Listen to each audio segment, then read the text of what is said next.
നമസ്കാരം, മലയാളി വാർത്തയിലേക്ക് സ്വാഗതം.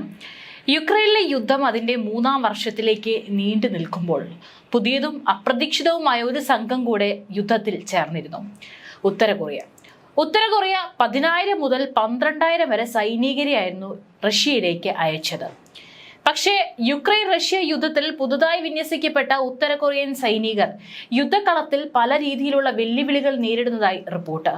യുക്രൈനിയൻ മിലിറ്ററി ഇന്റലിജൻസ് പുറത്തുവിട്ട വിവരങ്ങൾ അനുസരിച്ച് റഷ്യൻ ഉത്തര കൊറിയൻ സൈനിക ദളങ്ങൾ തമ്മിൽ കാര്യമായ ഏകോപന പ്രശ്നങ്ങളും ആശയവിനിമയ പ്രശ്നങ്ങളും ഉണ്ടാകുന്നുണ്ട്.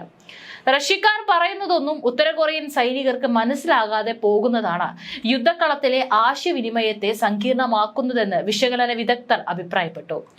ഈ ഭാഷാ തടസ്സങ്ങൾ മൂലം ഉത്തര കൊറിയൻ സൈനികർ കഴിഞ്ഞ ദിവസം റഷ്യൻ സൈനികരെ വെടിവെച്ചു. ആക്രമണത്തെ തുടർന്ന് 8 റഷ്യൻ സൈനികർ സംഭവസ്ഥലത്ത് വെച്ച് തന്നെ മരിച്ചെന്നാണ് റിപ്പോർട്ടുകൾ.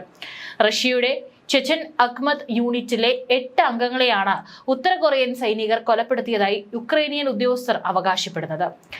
റഷ്യൻ സൈനികരെ ശത്രുക്കളായി തെറ്റിദ്ധരിപ്പിച്ച് അവർക്ക് നേരെ വെടിയുതിർക്കുകയായിരുന്നു എന്ന് റിപ്പോർട്ടുണ്ട്.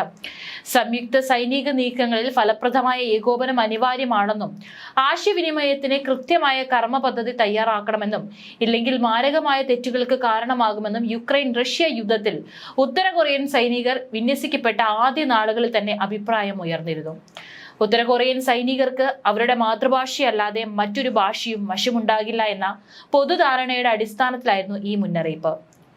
യുദ്ധമുന്നണിയിലെ ഉത്തര കൊറിയൻ സൈനികർക്കിടയിൽ കനത്ത ആൾനഷ്ടം ഉണ്ടാകുന്നതായി യുക്രൈൻ റിപ്പോർട്ട് ചെയ്യുന്നുണ്ടെങ്കിലും കൃത്യമായ കണക്കുകളും സാഹചര്യങ്ങളും സ്ഥിരീകരിക്കപ്പെട്ടിട്ടില്ല. യുക്രൈൻ കൈയടക്കിയ കുർസ്ക് മേഖലയിലാണ് യുക്രൈൻ ഉത്തര കൊറിയൻ സൈനികർ നേർക്കുനേർ വന്നത്. സംഘർഷം അധിക സമയം നീണ്ടു നിന്നില്ലെങ്കിലും യുക്രൈൻ യുദ്ധത്തിന്റെ ആകെ സ്വഭാവത്തിൽ മാറ്റം വരുത്താൻ പോകുന്നതാണ് ഈ നീക്കം. ഉത്തര കൊറിയൻ സൈനികർക്ക് നേരെ ഷെല്ലാക്രമണം നടത്തിയെന്ന് യുക്രൈൻ സെക്യൂരിറ്റി കൗൺസിൽ അംഗം ദിവസങ്ങൾക്ക് മുമ്പ് വെളിപ്പെടുത്തിയിരുന്നു.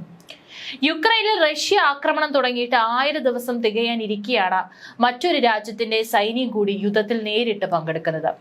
പ്രസിഡന്റ് വ്ളാഡിമിർ പുടിനും ഉത്തര കൊറിയൻ പ്രസിഡന്റ് കിം ജോങ് ഉന്നും തമ്മിലുള്ള ധാരണ പ്രകാരം ഉത്തര കൊറിയ 12,000 സൈനികരെ റഷ്യയിലേക്ക് അയച്ചെന്നാണ് വിവരം. കുർസ്കിൽ റഷ്യയുടെ 810 സെപ്പറേറ്റ് നേവൽ ഇൻഫൻട്രി ബ്രിഗേഡിനൊപ്പം ചേർന്നാണ് ഉത്തര കൊറിയൻ സൈനികർ യുക്രൈൻ സൈനികരെ നേരിടുന്നത്.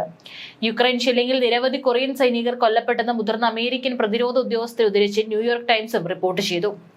എന്നാൽ ആക്രമണത്തിന്റെ വിശദാംശങ്ങൾ വെളിപ്പെടുത്താൻ യുക്രൈൻ അധികൃതർ മുതിർന്നില്ല. ഉത്തര കൊറിയൻ സൈനികരെ റഷ്യ പൂർണ്ണമായി വിന്യസിച്ചിട്ടില്ലെങ്കിലും പല പോർമുഖങ്ങളിലും ഇവരുടെ സാന്നിധ്യം സ്ഥിരീകരിച്ചെന്ന് യുക്രൈൻ ഇന്റലിജൻസ് വൃത്തങ്ങൾ അറിയിച്ചു. പുതിയ ഭീഷണി നേരിടാൻ സഹായിക്കണമെന്ന് യുക്രൈൻ പ്രസിഡന്റ് വ്ളാഡിമിർ സെലൻസ്കി സഖ്യരാഷ്ട്രങ്ങളോടും അഭ്യർത്ഥിച്ചിട്ടുണ്ട്.